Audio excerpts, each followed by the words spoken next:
بسم اللہ الرحمن الرحیم۔ میں ہوں کیسر ٹھیٹھیا اور آپ دیکھ رہے ہیں میرا یوٹیوب چینل 1 منٹ۔ بھارتی حکومت کی جانب سے مقبوضہ کشمیر کو مسلسل زنجیر پہنائے رکھنے کی ضد، اناح، ہٹ دھرمی ہزاروں کشمیریوں کی جان لے گئی ہے۔ مقبوضہ کشمیر میں بھارتی فوجیوں نے ایک بار پھر خون کی ہولی کھیلی ہے۔ ایک بار پھر کشمیری نوجوانوں کے خون سے ہاتھ رنگین کیے گئے ہیں۔ مقبوضہ کشمیر بھارتی فوجیوں کے ہاتھوں 5 اور کشمیری نوجوان شہید ہوئے ہیں۔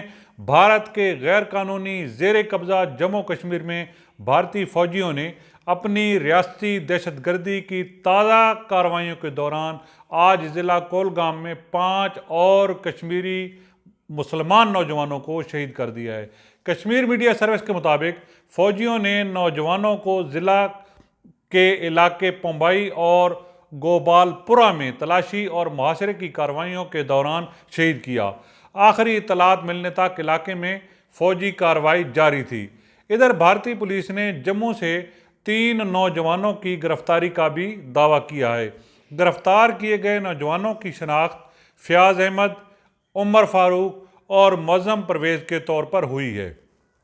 پولیس نے جنوبی کشمیر کے ضلع پلوامہ سے بھی 2 نوجوانوں کو گرفتار کیا، جن کی شناخت عامر بشیر ڈار اور مختار احمد کے طور پر ہوئی ہے۔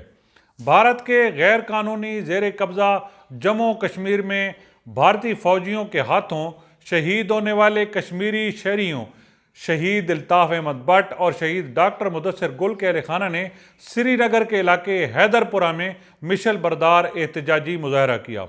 کشمیر میڈیا سروس کے مطابق پریس انکلیو سری نگر میں مظاہرین جنہوں نے ہاتھوں میں مشلیں اٹھا رکھی تھیں، فوجیوں کے ہاتھوں شہید ہونے والے الطاف بٹ، ڈاکٹر مدثر گل اور دیگر 3 شہریوں کی میتوں کی واپسی کا مطالبہ کیا۔ پاکستان نے مقبوضہ کشمیر میں قابض بھارتی افواج کی جانب سے مزید 5 کشمیریوں کو ماورائے عدالت شہید کرنے کی شدید مذمت کی ہے۔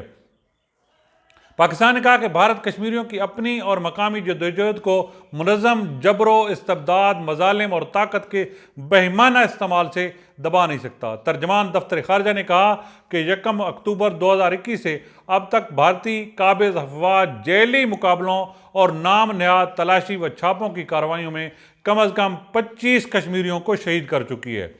ترجمان نے کہا کہ غیر قانونی طور پر بھارت کے زیر قبضہ جموں و کشمیر میں ماورائے عدالت قتل، غیر قانونی حراستیں، قید و بند کی صعوبتیں، یومیہ بنیادوں پر ہراساں کرنے اور بنیادی آزادیوں پر قدغنوں کا سلسلہ اب معمول بن چکا ہے۔ بھارت یاد رکھے کہ کشمیریوں کی اپنی اور مقامی جدوجہد کو بھارت منظم جبر و استبداد اور بہیمانہ استعمال سے بالکل نہیں روک سکتا۔ بھارتی ریاستی دہشت گردی اور جبر کے نتیجے میں کشمیریوں کا اپنے منصفانہ نصب العین کے اصول کا عزم مزید پختہ اور توانا ہوا ہے۔ عالمی سطح پر اسے اجاگر کرنا بڑا ضروری ہے۔ مقبوضہ کشمیر میں انسانی حقوق کی خلاف ورزیوں کے خلاف رنگ، نسل اور قومیت سے بالا تر ہو کر آواز اٹھائی جانا ضروری ہے۔ کشمیریوں پر ڈھائے جانے والے مظالم پر اقوام متحدہ، ہیومن رائٹس کمیشن اور دیگر اداروں کی مکمل خاموشی پر اٹھتے سوالیہ نشان بھی سوال کر رہے ہیں کہ کشمیریوں کا قتل عام آخر کب تک ہوتا رہے گا؟ اقوام عالم کے اس ظلم پر سلے ہوئے لب کب آزاد ہوں گے؟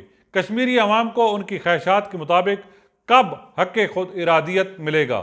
ننھے کشمیری بچوں کی آنکھوں میں سوالوں کی نظر آنے والی بوچھاڑ کے جواب کب کون دے گا؟